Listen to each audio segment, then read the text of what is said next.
Estamos en las noches de barrio, estamos en Vorterix Mar del Plata y como todos los lunes tenemos a nuestro columnista superestrella que nos viene a hablar de libros, de literatura.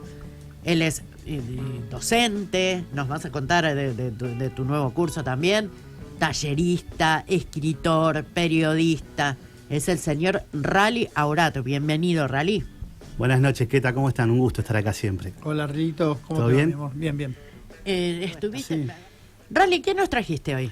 Hoy traje a un escritor nacido en Junín, Eduardo Cormick, de descendencia irlandesa, que ya venía de una tradición de libros. Había escrito sobre el último Brown, el último almirante Brown, Ajá. que vivió en La Boca. Hizo un libro sobre los últimos años de él y ya empezaba a mostrar algunos rasgos de esta idea de investigar sobre el lado irlandés de los argentinos.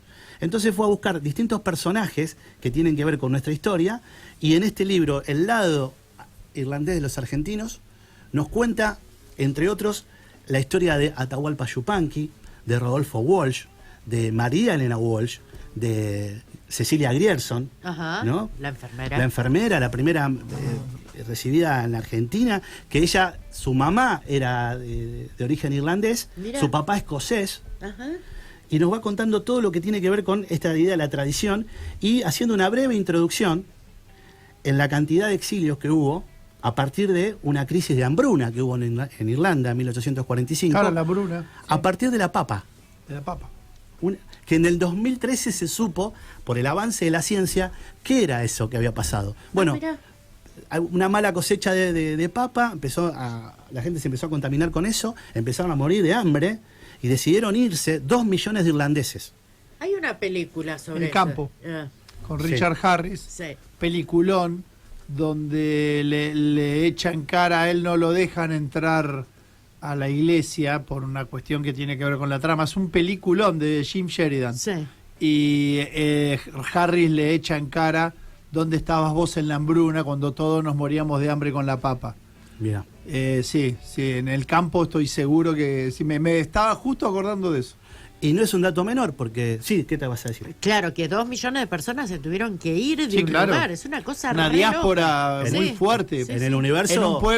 En un pueblo que es relativamente chico en cantidad de habitantes, Sí, como es porque Irlanda. aparte del siglo Claro. XVIII, siglo XIX, invasiones permanentes Claro. de los Sí, vikingos. claro. Inglaterra las ha hecho permanentemente. No, sí, seguro. Es el asedio que recibió Sí. Irlanda. Por eso dicen que es lo más parecido a Latinoamérica de Gran Vos sabés Bretaña, que, ¿no? Del concepto. Sí. Yo noto que hay algo, ¿viste? Hay una conexión. En lo particular, ni lo dudo. Yo no tengo ascendencia irlandesa, es toda italiana. Pero yo veo una película irlandesa o escucho música irlandesa y me parece que, sentís algo. que estuve ahí, que soy de ahí. Y noto que hay como cierta afinidad. En la guerra de Malvinas nos apoyaron, Claro. obviamente. Sí, claro. Al estar combatiendo contra Claro. Inglaterra, Bueno. nos apoyaron fuertemente. En los bares de Irlanda hay videos en las redes del festejo del gol de Maradona. Sí, Para claro. Ellos nos Sí, sí, adoran sí, a sí, partir de sí. eso. Sí. Y también es Pero cierto hay que- una relación así. Sí, además, Eh, esta cuestión del acecho, por un lado. Por otro lado, también, de esos 2 millones vienen 40.000 a la Argentina. Claro. Ajá.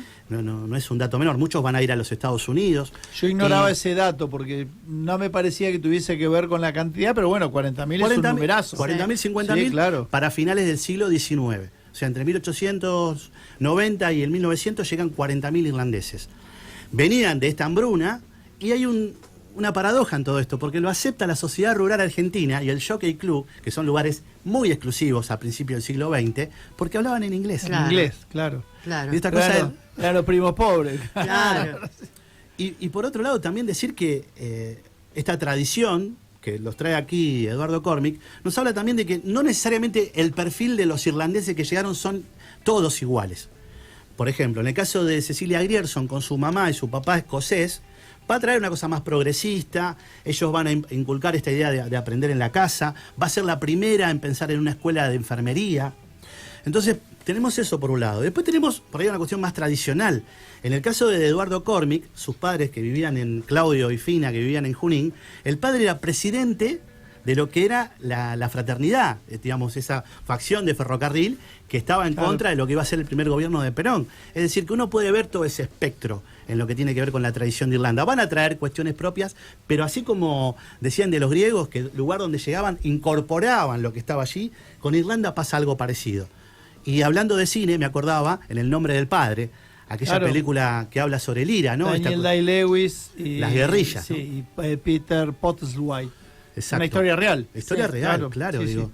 Uno empatiza también por esta cuestión de las diferencias y las minorías. Y en cuanto a la música, recuerdo una entrega de premios a Bono. Él se para allí en uno de los premios, creo que habían entrado al Hall of Fame, U2. Sí. Y dice, nosotros como irlandeses no tendremos a Elvis Presley, pero tenemos a Elvis Costello. No tendremos a Jim Morrison, pero tenemos a Van Morrison. Y va siendo como un paralelo, digo, hermoso, porque también hay algo en, por ejemplo, la banda Them, que encabezaba Van Morrison, que si bien tiene que ver con esta invasión británica, hay algo ahí que uno termina de empatizar. Es de ellos. Sí, es muy de ellos, ¿no? Sí, Elvis Costello. Es muy reconocible la música, la esencia. O sea, cuando escuchás un músico o una tonada, una canción irlandesa, hay algo, ¿viste? Hay algo, una sucesión de acordes, algo que te la hace identificable. Sí, sí. Y hablando de música, vamos al gran Atahualpa Yupanqui, ¿no? A Roberto Chavero, que estaba tocando en el año 1942, y al costado del escenario había una serie de gente que estaba charlando y no paraba de hablar. Y él le pide, por favor, que dejen de hablar. Una de ellas era una música de una filarmónica que quería saber de qué se trataba esto del folclore argentino. Esta mujer resultó ser la segunda mujer, finalmente, de Atahualpa Yupanqui, ¿no? Mira, ¿dónde nos venimos a conocer? Sí, mirá dónde nos venimos a conocer. Cuando uno ve la firma de las canciones como El Arriero, los grandes éxitos de Atahualpa, ve que dice Pablo del Cerro. Atahualpa Yupanqui, Pablo del Cerro. Pablo del Cerro no solo no existió, sino tampoco fue un hombre, fue una mujer. Fue su segunda mujer. Que estamos hablando del principio del siglo pasado, en donde el hombre no podía, o sea, la mujer tenía muchos inconvenientes para firmar junto a un hombre una canción. Marigili. Exacto, exactamente. Marigili con Frankenstein. Ella se llamaba Antonieta Paula Pepín Fitzpatrick, más conocida como Nenete.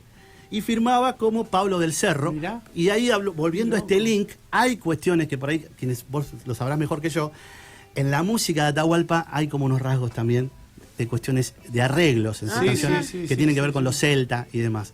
Digo, acá toda esta investigación que hace Eduardo, sí hay material, pero también estamos hablando de un escritor, cuentista, que hace un trabajo de periodista, entonces la historia uno la va hilando de manera cronológica y nos va contando un poco nuestra historia del siglo XX a partir de estas influencias de Irlanda. Claro, no es que no es ficción. La influencia de la cultura celta en todo el mundo es tan notoria, tan fuerte, inclusive en zonas absolutamente distantes de su origen.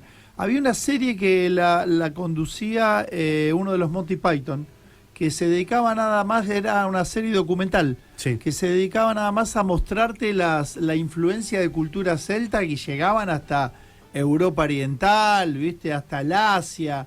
Era muy bueno eso y te lo graficaba, pero que lo podías entender bárbaro.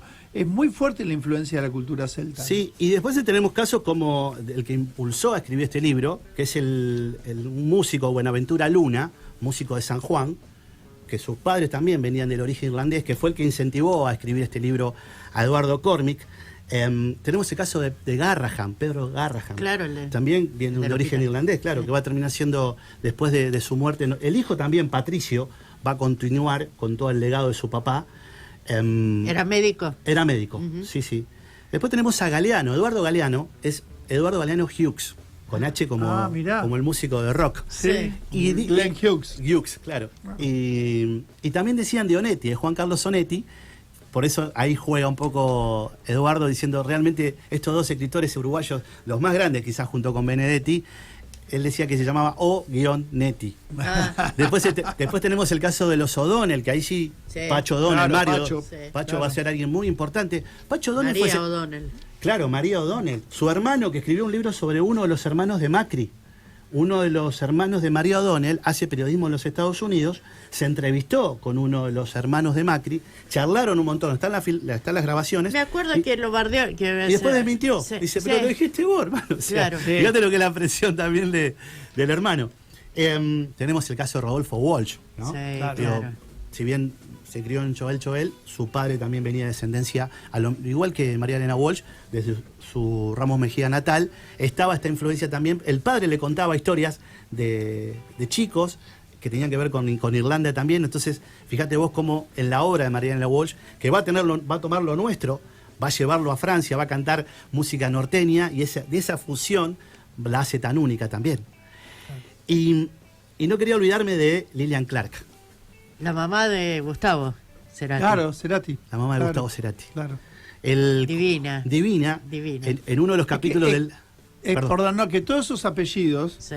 y está bárbaro el aporte que haces, uno lo asocia ingleses, los Claro, cree claro, ingleses. claro. Bueno, no está y mal que lo le- asociemos así, porque no, Gran Bretaña fue tan claro, poderoso. pero a los irlandeses no les gusta, No les gusta ni nada. medio que te diga, sos inglés. Que uno diga, nada, como los No, chilenos, son claro, argentinos como sí, los chilenos. No, exactamente, ¿viste? Somos sí, lo claro. mismo. No le gusta ni medio. sí. Y además estamos hablando de siglos de permanentes guerras y de invasiones, o sea, para la Y de una resistencia tremenda. pero ferocísima. Tremenda. Cuando De se hecho, habla en literatura de los irlandeses, se suele hablar mucho de la cosa como mágica, como de duendes, como de fantasía, como que ellos tienen una...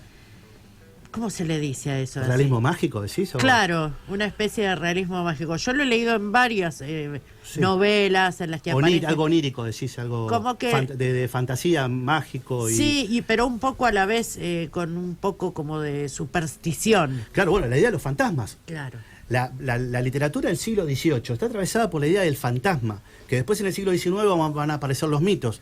Oscar Wilde, chicos. O sea, Claro. Oscar Wilde con el fantasma de Canterville. Claro. Samuel Beckett, un gran escritor irlandés. Sí. James Joyce. Joyce, Digo, hay que muchísima, hablamos fuera de aire, sí. sí, muchísima literatura ahí que saca un poco esta cuestión solemne de Lord Byron, Claro. de Chesterton, Claro. quizás, y nos trae la cuestión más no digo- Urbana, sí, más y- visceral, sí. y también que juega mucho con lo infantil en el sentido de, en el caso de Oscar Wilde, que es un cínico, pero en el buen sentido, digo, también nos llevó a empatizar con la literatura irlandesa sin saberlo. Seguro. Con lo cual, si uno lo pone sobre la mesa y dice, hay una característica.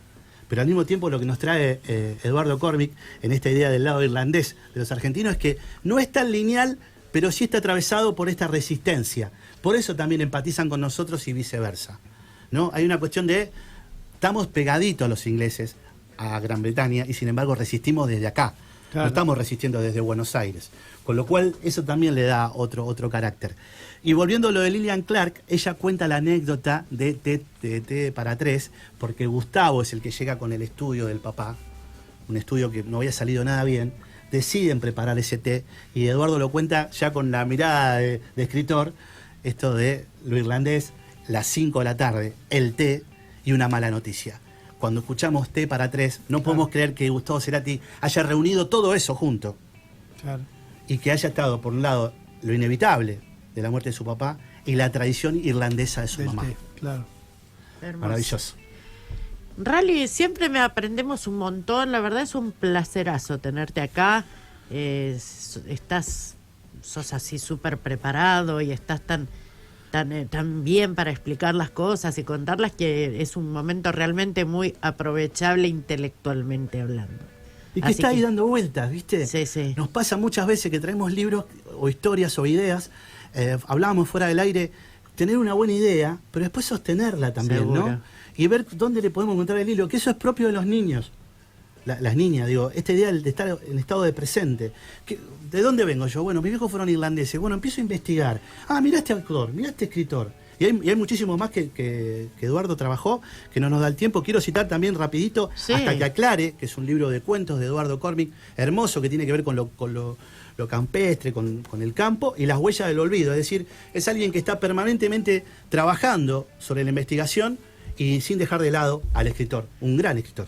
Muy, muy premiado, pero cuando uno lo entrevista, yo lo entrevisté más de una vez y he hablado con él en off, ¿viste mira. esa persona que no parece Es que ha sido tan contemporáneo, premiada? eso te quería preguntar, contemporáneo es. Sí, Sí. el otro día escuchaba a alguien en un comentario de YouTube que decía, qué bueno ser contemporáneo de Mariana Enríquez, Sí, que vamos a traer sí. acá. Sí. Y uno no toma dimensión, una chica de 51 años, pero es genial, es brillante. En Claro. el mundo la leen, Sí. porque justamente va sobre algo que para la industria quedó de moda, que es las historias de terror. Y es contemporáneo nuestro, Eduardo Cormi es contemporáneo nuestro. Hay tanta cosa que está ahí dando vuelta. Parece que solamente tenemos que ir a vindicarlo sí, que estás cuando hablando de ya autores han pasado 100 de años. 800, claro. Tenemos muchísimo para decir de eso. Muchísimas gracias, No. Rally. Contanos del taller literario. ¿Se abrió otro grupo? Se abrió otro grupo para los miércoles 10 de abril, de 18 a 20, así que quienes me quieran escribir ahí a Rally Aurata al Instagram, se pueden sumar para del otro miércoles 10 de abril a las 18 horas. Excelente, muchísimas No, gracias. gracias a Rally, de ustedes, nuevo. un placer. Un beso, nene, también para vos. Nosotros que vamos a la tanda, música sobre y querido de mi corazón. Vamos con música. Ahora el señorito es el dueño del programa. Sí, él te dice. No, vamos a tal lado, vamos a tal otro. Me vas a hacer 223 calentar, loco. 548 1045 5 es el WhatsApp de la radio. Son las 22:55 en toda la República Argentina. Estamos en vivo. ¡Oh, vivo!